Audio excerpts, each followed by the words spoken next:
looking forward to, and if you can talk to some of the fans that have turned out, what do they have to say about this year's edition of the Kip Keino Classic?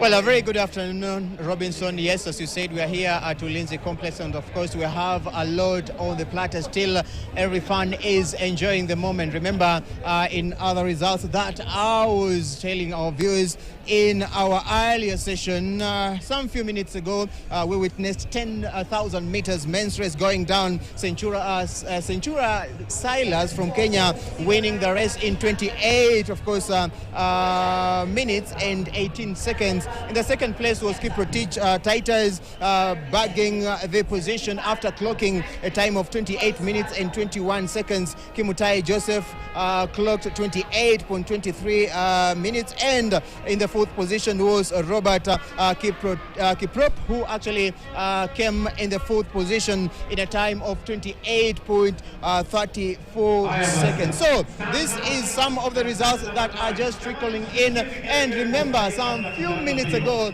we witnessed always on the other side, Wiseman Were actually making it possible and showing our fans that I can do it, stamping an authority by clocking 48, of course, seconds. 34 to win the 400 meters race. This is one of the record at here Ulinzi Complex. So, as you said, I'll be speaking also to the fans who have thronged here just to watch their actually athletes battle in different categories, and also speaking to the ABSA team. Allow me to start with the ABSA team.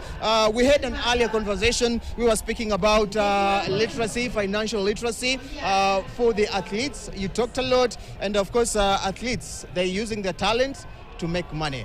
But again, they should be enlightened how to use that money. Yeah, thanks a lot. I mean, first of all, congratulations, Wiseman. I think that was such a fantastic race.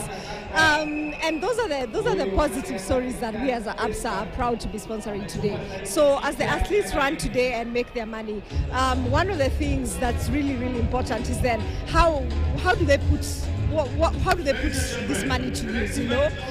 One of the things we are speaking to our athletes about is some of the unique solutions we have, for example, is a forex hedging solution. So most of these earnings are in dollars or in foreign currency, and so of course we run a pretty solid forex business, and so it's to give them advice on when's a good time to cash out, when's a good time to convert, when do they hold, when do they sell, and just so that they make sure they get the best out of it.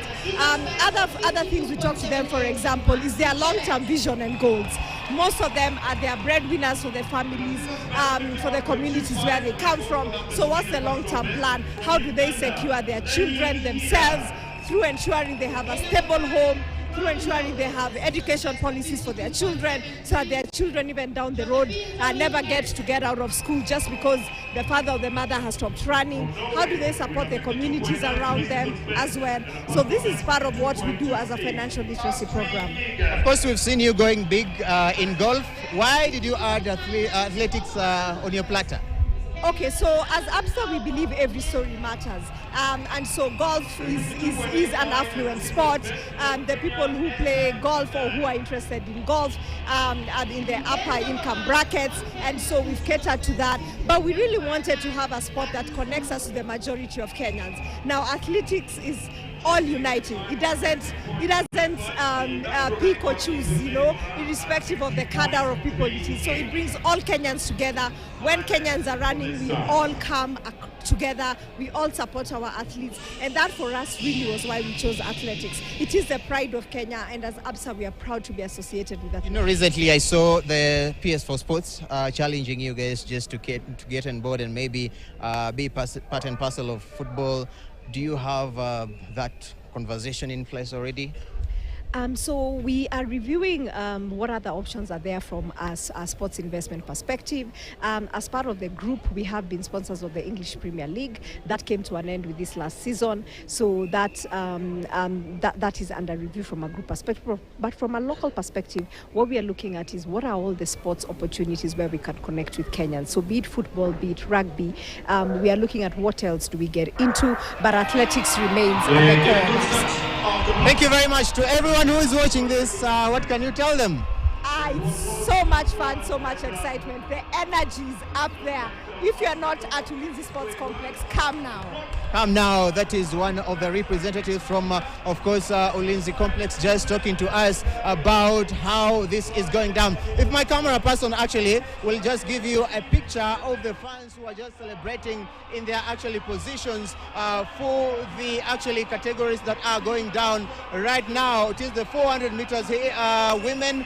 And remember, this is one of the races. Sarah Mora there doing her thing, making her way and stamping her authority in 400 meters women's race. Remember, Sarah Mora has been one of the athletes who have shown a way and following the steps of her actually cousin, who is Mary Mora, doing well, winning that race. And of course, I'll be updating you about the results. So let me speak to some of the fans who have just thronged here just to watch what is happening.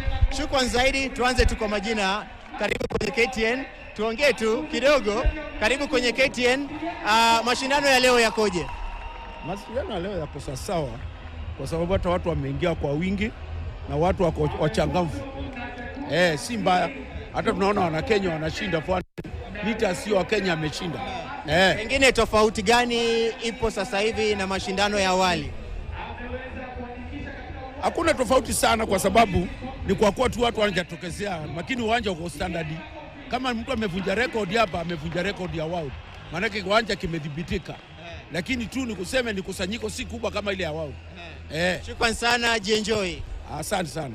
Those are some of the fans. Let me speak to another fan. Bwana, karibu zaidi kwenye KTN. Tuanze tu kwa jina, kisha wewe kama shabiki, nini ambacho umependezwa nacho hii leo? Kwa siku ya leo kila kitu naona iko swali kabisa. Tunafurahia tu. Leo ni mwanariadha yupi ambaye amekupendeza sana katika mbio ambazo zimeisha?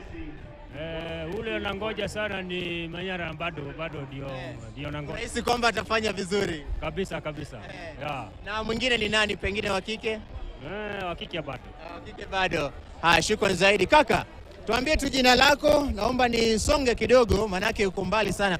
Tuanze tu your name, of course, introduce yourself and talk to us about today, what really necessitated you to be here this time, leaving those other duties, enjoying time with your family, to be here and watch our athletes do well.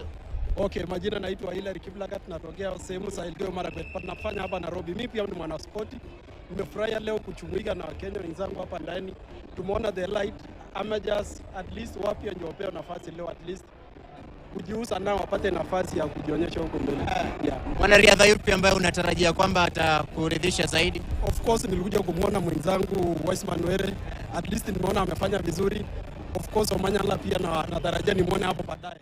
Na wanariadha wengine kutoka sehemu za nje. At least tumeona Kenya tumejionyesha pia tuko na hiyo nguvu ya Wiseman Were ameweka hapa rekodi katika uwanja huu wa Ulinzi Complex. Unaichukuliaje wewe kama mwenzako?